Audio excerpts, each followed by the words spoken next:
Hello and welcome back to another episode of our draft series. Today we're going to be talking about Jack Strand, quarterback out of Minnesota Moorhead, which is a Division II school.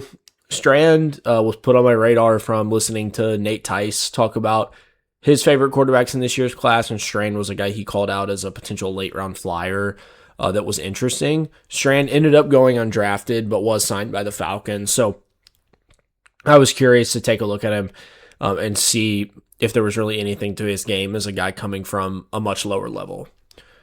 Strand is on the younger side. He was born in 2004. So he is a guy that, still has some room for development in front of him. He was also a guy that had the ability to transfer up and decided to stay at Minnesota Moorhead in previous years. So a much different profile than usually the type of guy that you're seeing enter the draft from a D2 school. Typically it's a guy that's been productive for 5 years and has slowly gotten better and overall has overwhelming numbers, but not any sort of overwhelming physical tools. Strand does have some pretty impressive physical tools, along with some other clear limitations in his game. So a little bit different of a prospect profile than you'll typically see from a guy coming from this level. The first thing that immediately stands out about Strand is his size. He's 6'5", he's 240 pounds, he's got 10-inch hands. He's clearly a very physically gifted athlete, and you do see that translate in ways to his play. But overall, just a big guy, powerful guy that has the ability to generate power, especially throwing the football. Another funny thing about Strand, so because he was coming from a smaller school and trying to get exposure, he actually just posted his own All-22 film on YouTube, which was pretty nice because I didn't have to look very far for it. But let's get into him as a prospect now. The first thing you notice when you watch Strand is his arm motion and release is strange. He is very much from the Phillip Rivers school of kind of this sidearm 3/4 release that is very quick but does not look like a traditional quarterback. And if he was smaller, I would be really concerned about it. I still think there are times where it plagues him slightly. There are times where he has to rush throws because pressure is coming and they sail because he's trying to deliver the ball from that lower angle. But most of the time, it doesn't impact him too much, and it's not a motion that takes a long time. He's able to get throws off quickly, and you see that consistently on his tape. So it's a weird arm slot, but I do think for him being 6'5", it's not as big of a deal. I didn't see a ton of examples of times where it limited him from getting a throw off.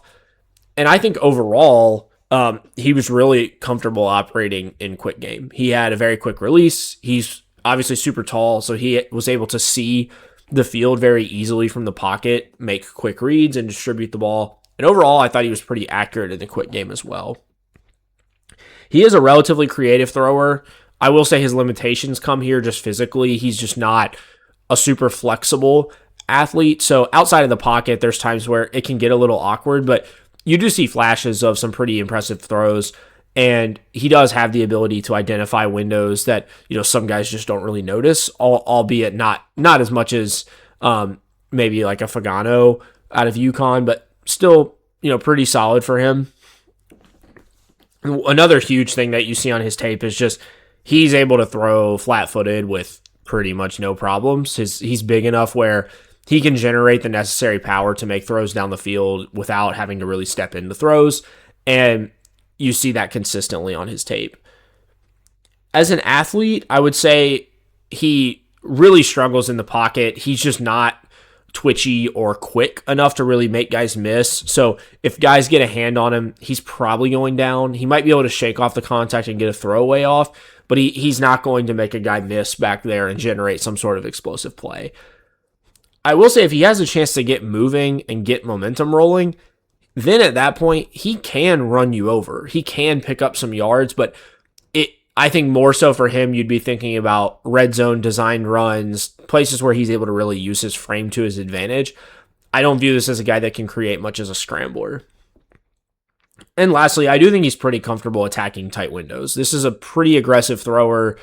He clearly trusts his offense. He understands that he's more talented than a lot of the guys he's playing against, and he was pretty comfortable attacking those windows and using his athleticism to do so.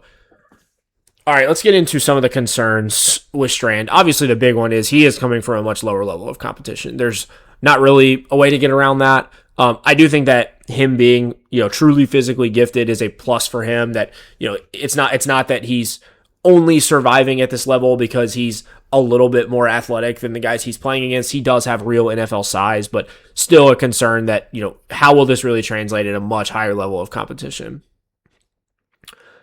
I'm also, I struggle with him as well with the biggest concern I have for him is the deep ball accuracy, because with him, he's a guy where you can pretty quickly start to map out, what does this look like at the NFL level? There's things he's really good at, like hanging in the pocket, delivering stuff in the quick game. He's got a pretty talented arm. So you immediately start to paint the picture of, okay, this is going to be more of a statuesque quarterback who has to win from the pocket, who has to be really consistent from there, is never really going to make guys miss in the open field. But if he's reliable enough from a processing perspective, has a really talented arm, and has the size to win from the pocket consistently, then that's where you start to say, okay, maybe this could come together. The big concern I have with that vision is the deep ball accuracy is just not good. He's super inconsistent throwing down the field.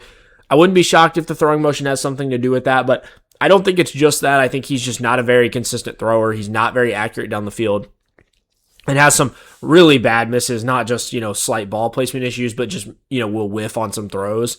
And for a guy that you expect to not really be able to create much outside of the pocket, you've got to be able to find those explosives somewhere. And so if you can't do it with your legs, it's got to be creating deep throws down the field. And so that is a pretty big concern I have for him, is what can I really depend on you doing other than just picking up 5 to 6 yards in the quick game? And it's just really hard to win games in the NFL doing that all the time. Defenses are just too good. They're too good at tackling. You have to be so consistent. It's really hard to stretch out those 15, 16 play drives and consistently score points. So overall, Strand's an interesting player. He certainly has NFL traits. I'm just not sure there's enough boxes checked there for me to really believe that this ever translates to an NFL level. I would say he certainly fits into this statue quarterback mold, really big, really good arm. As a best case for him, I thought of somebody like Brock Osweiler, who, was able to show some more flashes and, really display his physical tools in the NFL. Ended up getting drastically overpaid and then, never really saw a good opportunity from there on. But Strand does have some potential where if everything came together, you could get pretty excited about what he brings. As a worst case, I went with Jacob Eason as a guy who, people were pretty excited about his physical tools coming out of college, and it just never worked. He just never was consistent enough. He never really got an opportunity to play. I think that's the most likely outcome for Strand, but who knows? Maybe there is some upside in there where if he gets to a higher level, maybe he gets a little bit more focused development on his skill set. Maybe there's a chance for him to continue to develop those skills as he gets into the league. He was not drafted. The Falcons signed him as an undrafted free agent. And we'll talk a little bit more about fits for these quarterbacks in a future episode. I do think that an undrafted grade is where I'm at with him. I initially was leaning more towards maybe a 6th or a 7th round grade with him. And then I think as you continue to watch the tape, there's just too much inconsistency from an accuracy perspective for me to really think this guy has a shot to be a good backup. I think it's possible if he continues to develop, but I think there's a lot you're betting on here for that to take place. He is only 21, so he's got a long ways to go before he reaches his peak.